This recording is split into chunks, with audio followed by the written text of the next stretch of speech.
বিভিন্ন খেলোয়াড়দের জার্সি পরে নামাজ পড়লে নামাজ হবে কিনা? বিভিন্ন খেলোয়াড়দের নাম খচিত জার্সি পরে আমাদের অনেক যুবক ভাইরা নামাজ পড়েন। নামাজ হবে কিনা এই প্রশ্ন তো পরে, তার আগের প্রশ্ন হলো যে এই জার্সিগুলো মুসলমানের সন্তান ধারণ করতে পারে কিনা, পড়তে পারে কিনা।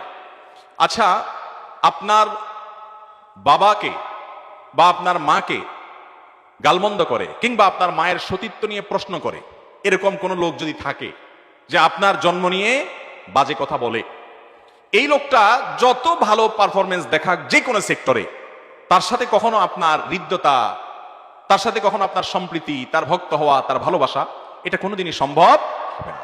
তিনি হয়তো স্বাধীন নাগরিক হিসাবে, স্বাধীন মানুষ হিসাবে তিনি তার মতো চলাফেরা করবেন, আপনি আপনার মতো করবেন। আপনি হয়তো নিজে তার উপর কোনো প্রকার জুলুম বিচার করতে যাবেন না, আইন হাতে তুলে নিতে যাবেন না, বা দায়িত্ব আপনি নিজের কাঁধে তুলে নিয়ে কোনো কিছু করতে যাবেন না।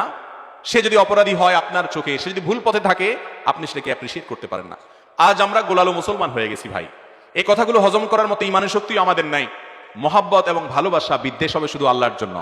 আপনি যদি অতি উদার হন এবং অতি উদার হয়ে আল্লাহর সঙ্গে কুফরি করে নিজের শরীরে এমন সব ট্যাটু অঙ্কন করে রেখেছে যেই ট্যাটুগুলো সরাসরি মুসলমানদের বিরুদ্ধে শত্রুতার স্বাক্ষর রাখে, প্রমাণ রাখে, এইরকম লোক, অথবা এই ট্যাটু আঁকা না থাকুক, এই মানুষগুলোকে আপনি পরম ভালোবাসা মায়া দিয়ে তাদের ভক্তি প্রকাশ করে তাদের জার্সি গায়ে পড়ছেন। আপনি যদি নিজেকে মুসলিম দাবি করে থাকেন, আল্লাহর জন্য আল্লাহর কাছে নিজেকে সমর্পণ করে থাকেন, আনুগত্যে মুহাম্মদ সাল্লাল্লাহু আলাইহি সাল্লামের উম্মত দাবি করে থাকেন, এটা কখনো আপনার জন্য শোভনীয় হতে পারে? আপনার ভালোবাসা বিদ্বেষ হবে কার খাতিরে? আল্লাহর খাতিরে। অতএব যে ব্যক্তি আপনার আল্লাহর প্রতি ঈমান আনে না, যে নিরীহ ফিলিস্তিনিদের উপরে বোমা মারাকে সমর্থন করে, সে যত ভালো খেলুক, যত ভালো পারফরমেন্স করুক, একজন মুসলমানের কাছে সে কখনো প্রিয় হতে পারে? এগুলো আজকাল আমাদের ভেতর থেকে হারিয়ে গেছে ভাইরা আমার। একটা কথা ফেসবুকে খুব জোরে সোরে উঠছে যে ভাই, শীতের মৌসুম চলছে, একটা জার্সি না কিনে, কোনো খেলোয়াড়ের নাম ঘোষিত জার্সি না কিনে একটা গরিব বাচ্চাকে শীতের একজোড়া মোজা কিনে দেন, এটা আপনার জন্য সার্থকতা হবে। ওই জার্সি পরে যে স্বাদ তো পাচ্ছেন, আপনি ভালোবাসেন একটা লোককে, তার জার্সি পরছেন, এই ভালোবাসার কারণে যে তৃপ্তি পাচ্ছেন, আমি আল্লাহর শপথ করে বলছি, একটা গরিব ফ্যামিলি বস্তিতে আপনার আশেপাশে কোনো বাচ্চা শীতের মধ্যে হাঁটছে, পায়ে মোজা নাই, একজোড়া মোজা কিনে নিয়ে ওরে পরায় দেন, ওর মা বাবার কাছে দিয়ে দেন, আল্লাহর কসম আপনার তৃপ্তি, আপনার ভালো লাগাটা ওই জার্সি পরার চাইতে অনেক বেশি হবে। এসব কথা বললে আজকাল অনেকে বলে, তাহলে আপনারা এই মাইকে ওয়াজ বন্ধ করে খালি গলায় করেন, এই টাকাটা মানুষকে দান করেন। আপনারা লাইট দুইটা বন্ধ করে একটা দিয়ে টিম আলোর মধ্যে কথা বলেন। আপনি ভালো খানা খায়েন না, মাছ বাদ দিয়ে আপনি সবজি দিয়ে খান, খেয়ে দান করেন। ভাই, নিজের জন্য খরচ করা প্রয়োজন অনুযায়ী শরীয়তে জায়েজ না জায়েজ? আমার শরীরের জন্য, আমার চোখের জন্য যা দরকার সেটা আমি খরচ করতে পারি, আল্লাহ তাআলা সে অনুমতি দিয়েছেন এবং এটা যৌক্তিক। কিন্তু ভিনদেশী মানুষের পতাকা দিয়ে আমার দেশ ছেয়ে যাবে, যে দেশে এখনো শীতে, কনকনে শীতে, শহরে, গ্রামে, রাস্তার আশেপাশে, ফুটপাতে মানুষ শুয়ে থাকে, এটা কোনো বিবেকবান সমাজে হতে পারে? বাড়ির পুরো কালার পছন্দের দলের পতাকা দিয়ে উনি রং করেছেন, অথচ এই সমাজে বহু মানুষ একটুখানি মাথা গোজার ঠায়ের অভাবে ফুটপাতে শুয়ে কনকনে শীতের মধ্যে কাঁপছে। ঠিক না বেঠিক? আপনি আপনার দেশের জন্য, আপনি আপনার সমাজের জন্য, আপনার নিজের জন্য কিছু করতেন, তাও ভালো কথা।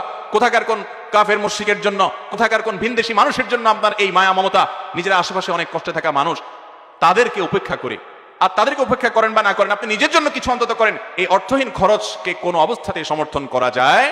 দুঃখজনক যে আমাদের মিডিয়াগুলো এটাকে খুব অ্যাপ্রিসিয়েট করে, এটাকে ইতিবাচক ভাবে প্রকাশ করে, অমুকে তার ঘরকে অমুক দলের পতাকা দিয়ে সাজিয়েছে। ভাইরা আমার, এটা কখনো কোনো বিবেকবান মানুষের কাজ হতে পারে? আপনি শৌখিনতা করেন শরিয়ার গণ্ডির মধ্যে থেকে, অপব্যয় করেন না। শরীয়ত যতটুকু করার সুযোগ দিয়েছে তার মধ্যে থেকে আপনি করেন। আপনি একটা ভালো গাড়ি কিনেছেন, আপনি একটা ভালো জামা কিনেছেন, পছন্দের করেন, এগুলো শরীয়তে নাজায়েজ নয়। কিন্তু এই অর্থহীন কাজ, যেটা আপনার নিজের কোনো উপকার আসে না, নিছকই আল্লাহর প্রতি বিদ্রোহকারী, আল্লাহর প্রতি অস্বীকৃতি জানানো মানুষগুলোকে আপনি অ্যাপ্রিসিয়েট করছেন, তাদেরকে ভালোবাসা প্রকাশ করছেন, এটা আপনার ইমানের সঙ্গে সঙ্গতিপূর্ণ নয়। মনে রাখবেন, আল মারউ মা মান আহাব, কিয়ামতের ময়দানে মানুষ দুনিয়াতে যাকে ভালোবাসবে তার সাথে উঠবে। আপনি যে খেলোয়াড়ের সাথে কিয়ামতের ময়দানে উঠতে চান, তার জার্সি কেন, তার আরো কিছু থাকলে সেটাও পড়েন। আপনি কিয়ামতের ময়দানে কার সাথে উঠতে চান? মুহাম্মদ সাল্লাল্লাহু আলাইহি সাল্লামের সাথে না এদের সাথে? তো মুহাম্মদ সাল্লাল্লাহু আলাইহি সাল্লামের কয়জন সাহাবীর নামে নিজের ছেলের নামকরণ করেছেন? কয়জন সাহাবীর নামে নিজের পরিবারের সদস্যদের নাম করেছেন? কয়জন সাহাবীর নাম, ইতিহাস, তাদের বিষয়ে জানেন, তাদের জীবন আদর্শ শিখেছেন? আপনি খেলোয়াড়দের আদ্যপান্ত জানেন, সবকিছু জানেন। জীবনে যতবার তাদেরকে দেখেছেন ততবার কোরআন করেছেন কিনা সন্দেহ। কিয়ামতের ময়দানে এদের সাথে যদি আপনার হাসর হয়, এদের সাথে যদি আপনি উঠেন, তাহলে পরিস্থিতি কি হবে যে আল্লাহর প্রতি ঈমান আনয়ন করে না। আল্লাহ তাআলা আমাদেরকে বুঝার তৌফিক দান করুন। ভাইরা আমার, এই জন্য একজন আলিম লিখেছেন, খেলার নামে চলছে এ কোন খেলা? এটা খেলা নয়। ভাইরা আমার, এই সমস্ত বিশ্ব মডলদের বাণিজ্যের কাঁচামাল হলো আপনার আমার আবেগ। আমাদের আবেগ হলো তাদের বাণিজ্যের কাঁচামাল। দিন শেষে তাদের মিলিয়ন বিলিয়ন ট্রিলিয়ন বিজনেস হবে। খেলোয়াড় জিতলেও টাকা পাবে, হারলেও টাকা পাবে। আপনি জিতার পরে চিল্লা উঠলেন, কিছুই পান নাই, কাইন্দা দিলেন, তাও আপনার আসলে কোনো ক্ষতি হয় নাই। কাইন্দা নিজে কষ্ট পাইছেন, খেলোয়াড় ঠিকই কিছু না কিছু পয়সা পাইছে। স্পন্সর করা কোম্পানিগুলোর বিজনেস হয়েছে এবং সবার বিজনেস হয়েছে। এটারে বলে কলুর বলদ। এটারে বলে কি ভাই? কলুর বলদের গল্প শুনছেন আপনারা? কলু হলো এক ব্যক্তির নাম, তার একটা বলদ আছে। এই বলদ এটারে দিয়া ঘানি টানে, ঘানি। তো ঘানি টানানোর জন্য ওর চোখ বেঁধে ফেলে ওকে তাড়া দিলে ও মনে করে যে আমি এই গোয়ালঘর থেকে বের হয়ে মুক্ত ময়দানে গিয়ে স্বাধীন হয়ে যাচ্ছি আমি বোধহয়। এই জন্য সে দৌড়াইতে থাকে। ওই স্বপ্ন দেখে সে দৌড়াইতে থাকে, আর যে কলু বলদের মালিক সে তারে পিটাইতে থাকে আর হৈট করে। সে মনে করে আমি যাচ্ছি, কত মাইল যেন চলে গেছি। এই ফাঁকে তারে দিয়া তাড়ায়া কলু কি করে, ওই যে ঘানিতে যে আপনার সরিষাগুলো দিচ্ছে, সরিষা থেকে তেল হচ্ছে, ফোটায় ফোটায় তেল পড়তেছে আর তার পয়সা হচ্ছে। এই বলদের কাজ করানো শেষ, ঘানির সকল সরিষা ভাঙা শেষ। দিন শেষে দেখা যায় অনেকগুলো তেল হয়, বিক্রি করে কলমিয়া পয়সা পকেটে নিয়ে হাসতে হাসতে বাড়ি চলে যায়। আর বলদের চোখটা খুলে দিলে বলদ দেখে, কই যে জায়গায় ছিলাম ওখানে তো দাঁড়ায় আছে। তাহলে ঘানি টানলো বলদে, আর সরিষা বেচে টাকা পাইছে কে? কলু। যারা মোবাইলে গেম খেলেন, হ্যাঁ আজকাল অনেক গেমস বাইরেছে না, আপনি খেলতেছেন, ওই অ্যাপ আলা বসে টাকা পাচ্ছে। আপনি এঙ্গেজ হচ্ছেন, সে টাকা পাচ্ছে।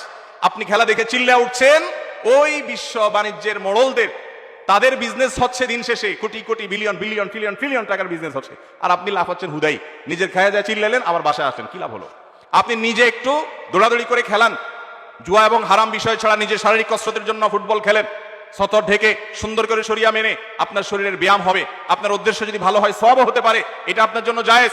আপনি ওই দোকানে বসে বসে ভূতের মতো তাকায় রইছেন, গোল দিল আর চিল্লা উঠলেন। কি জন্য চিল্লা উঠলেন? দুনিয়াতে 10 জন না খাওয়া মানুষ খানা পেয়ে গেছে সেজন্য? 10 জন কষ্টে থাকা মানুষের কষ্ট দূর হয়েছে সেজন্য? কেন চিৎকার করছেন আপনি নিজেও জানেন না।